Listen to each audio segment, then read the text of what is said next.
Pakistan is still reeling from the horrific Taliban massacre in Peshawar that left 148 people dead this week. And as the nation mourns the tragedy, grief is quickly turning to anger. 7 Taliban militants entered a Peshawar school Tuesday and murdered 141 people, including 132 children, before being killed in confrontations with police.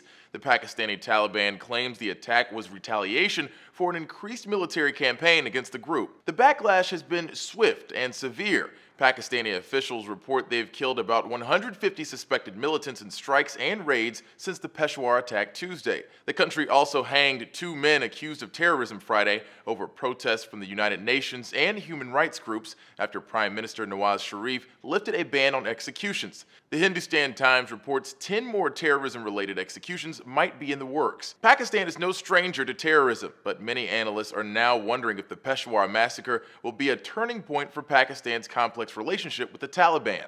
There have already been plenty of comparisons to 9/11 by pundits proclaiming this attack will spark a similar shift in Pakistan's anti-terrorism policies. Pakistan's government has always had a complicated relationship with the Taliban.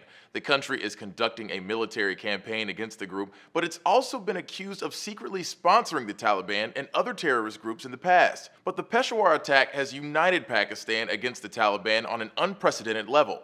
The people want to be a freedom of these animals, whatever they are doing in the Pakistan. And that response might force Pakistan down a less ambiguous path. In the wake of the attack, Sharif has promised the country will no longer distinguish between good Taliban and bad Taliban. But a writer for the New York Times is skeptical that Pakistan's habit of harboring extremists will be broken by one terror attack. Sharif's party has been linked to Punjabi militant groups, while his opposition is widely viewed as a Taliban sympathizer. Pakistan's leaders want to keep at least some militants around to fight India and re-establish some influence in Afghanistan. The attitude of the power elites toward terrorist groups is opportunistic.